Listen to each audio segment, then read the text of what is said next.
Hey everybody, Dr. Nick here with another public sexual announcement for you for December the 22nd, 2022, and I hope everyone out there is having a fun holiday season.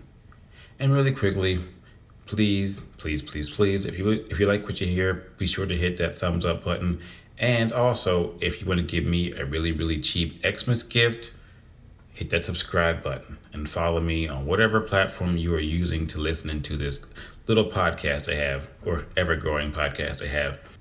So today, I want to hit you with just a little bit of news that flew under the radar. But still, it's really important.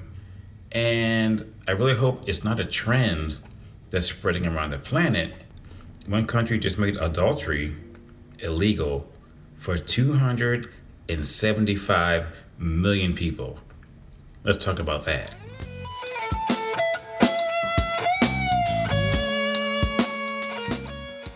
So let me break this down for you really quickly.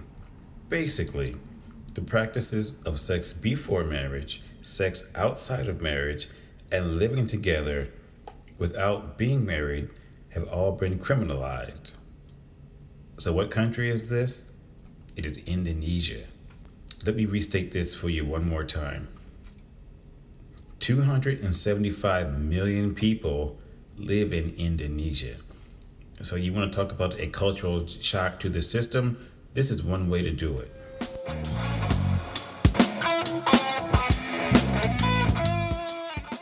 So please take a second and feel free to ask yourself, why was this law written and passed in the first place?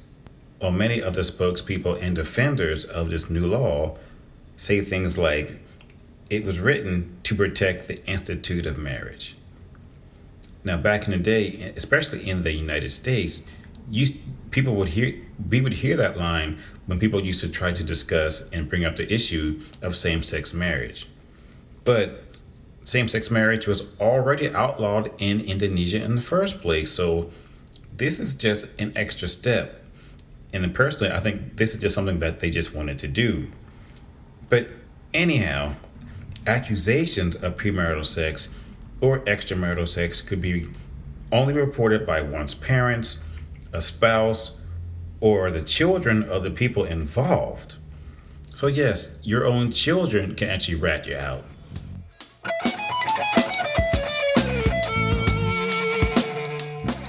Well, as you can guess, this law is not going to go over well with anyone.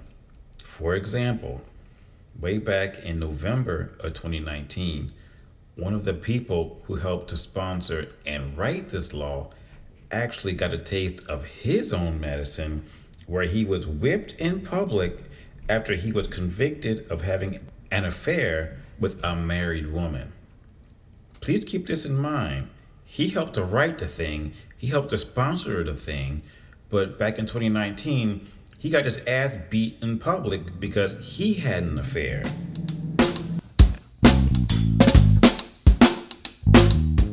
So as I close out this PSA, just let me say this. It seems like Indonesia is going backwards in time, like they're trying to create some type of personal code of conduct or something from like the 1800s or whatever. And my personal hope is that this idea or ideas like this do not spread any further to the point where South Korea decriminalized adultery back in 2015 and India did it in 2018.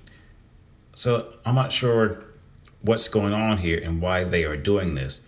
But it seems like many politicians don't really like to forecast like the downstream effects of what's going on or what could happen because of these laws. But I can say this with all certainty. People generally do not like it when you go into their bedroom and start telling them what they can and cannot do. I don't care what country you're in. Real talk. So on that note, I'm out. You guys have a great day. Stay tuned, and I will talk to you soon.